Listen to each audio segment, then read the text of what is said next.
पाकिस्तान के news international के साथ मैं हूं हारिस अली शाह गिलानी। चलते हैं आज की हम खबरों की तरफ। रुक करेंगे साहिवाल का। 94 सिक्सार में वडेरा शाही खत्म ना हुई, गरीब आदमी से चंद बासर लोग जमीन हथियाने के लिए झूठी दरखास्तें देने लगे। मजीद इस हवाले से तफसीलात जानते हैं हमारे नुमाइंदे मियां अली रजा की इस रिपोर्ट में, जो इस वक्त मौके पर मौजूद हैं। जी अली, आगाह कीजिएगा तफसीलात से। ਸਾਡੇ ਅਸੀਂ ਇਹਨਾਂ ਦੇ ਹਮਸਾਏ ਆ। ਇਹਨਾਂ ਦੇ ਕੋਲੋਂ ਇਹ ਜਗ੍ਹਾ ਜਿਹੜੀ ਆ, ਕੋਈ ਸਾਨੂੰ ਇੱਥੇ ਰਹਿੰਦਿਆਂ ਕੋਈ ਨਾ 30-35 ਸਾਲ ਹੋ ਗਏ ਆ। ਇਹ ਜਗ੍ਹਾ ਇਹਨਾਂ ਦੇ ਕੋਲ ਨੇ ਇੱਥੋਂ ਲਈ ਆ ਕਿਰਾਏ ਤੇ। ਇਹ ਜਗ੍ਹਾ ਇਹ ਖਰੀਦੀ ਗਈ ਆ ਤੇ ਜਿਹੜੇ ਗਵਾਂਢੀ ਇਹਨਾਂ ਦੇ ਆ ਉਹਨਾਂ ਤੇ ਕੇਸ ਕੀਤੀ ਖੜੇ ਆ ਤੇ ਉਹਨਾਂ 2 ਮਰਲੇ ਜਗ੍ਹਾ ਮਲਦੇ ਪਏ ਆ। ਲੇਕਿਨ ਇਹ ਜਗ੍ਹਾ ਇਹਨਾਂ ਨੇ ਇੱਥੋਂ ਆਣ ਕੇ 93 ਚੋਂ 94 ਖਰੀਦੀ ਆ। और जिन्हों को खरीदी उत्थे एक बेवा रहिंदी सी, वो फैसलाबाद चल गई। उन्होंने को जगह सी, इन्होंने खरीदी और पूरा मुहल्ला इस गल नूं जानदा वा।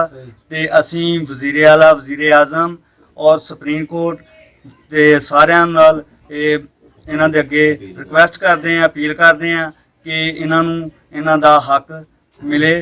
ते असीं बस इन्हां दे नाल हैगे आ। और ये जिहड़े इन्हां दे पड़ोसी आ, वो झूठ बोलदे पए आ और केस करके इन्हां दे छोटे छोटे बच्चे है, ये गरीब हैगे आ ते इन्हां दी मदद की जाए ते लियाया इन्हां लई अच्छा फैसला दिता जाए। अस्सलाम वालेकुम। जगह है इत्थे साडी रिहाइश है जी। साडे छोटे छोटे बच्चे ने, 3 भाई असीं इत्थे रिहाइश पजीर हाँ। 5 मरला 3 सरसाई का साडे कोल प्लाट आ। साडा जिहड़ा हमसाया वा वो साडे कोलों नजायज़ 2 मरले मंगदा पिया। ਉਹਦਾ ਕੇਸ ਚੱਲਦਾ ਪਿਆ 2016 ਤੋਂ। ਠੀਕ ਹੈ ਜੀ। ਉਸ ਤੋਂ ਬਾਅਦ ਸੈਸ਼ਨ ਜੱਜ ਨੇ ਫੈਸਲਾ ਦੇ ਦਿੱਤਾ, ਉਹਨਾਂ ਨੂੰ ਡਿਗਰੀ ਕਰ ਦਿੱਤਾ। ਅਸੀਂ ਹਾਈ ਕੋਰਟ ਅਪੀਲ ਕਰਦੇ। ਹਾਈ ਕੋਰਟ ਦੀ ਅਪੀਲ ਦਾ ਹਾਲੇ ਕੋਈ ਫੈਸਲਾ ਨਹੀਂ ਆਇਆ। ਹਾਈ ਕੋਰਟ ਦੀ ਅਪੀਲ ਦਾ ਹਾਲੇ ਕੋਈ ਫੈਸਲਾ ਨਹੀਂ ਆਇਆ। ਸੈਸ਼ਨ ਜੱਜ ਨੇ ਕਹਿਤਾ ਜੀ ਇਹਨਾਂ ਨੂੰ ਡਿਗਰੀ ਦੇ ਦਿੱਤੀ ਗਈ ਹੈ, ਇਹਨਾਂ ਨੂੰ ਬੇਦਖਲ ਕੀਤਾ ਜਾਵੇ ਇੱਥੋਂ। ਠੀਕ ਹੈ ਜੀ। ਲੇਕਿਨ ਅਸੀਂ ਤੁਹਾਨੂੰ ਇਹ ਦੱਸਣਾ ਚਾਹੁੰਦੇ ਹਾਂ ਕਿ ਸਾਡੀ ਇਮਾਰਤ ਅਲੱਗਾ ਬਣੀ ਸੀ, ਉਹ ਸਾਡੇ ਤੋਂ ਵੀ ਪਹਿਲਾਂ ਦੇ ਬਾਅਦ ने। ठीक है जी। स्टाम्प खबरों और अपडेट्स के लिए हमारे साथ रहिएगा। तब तक के लिए अपना ख्याल रखिएगा। अल्लाह हाफिज।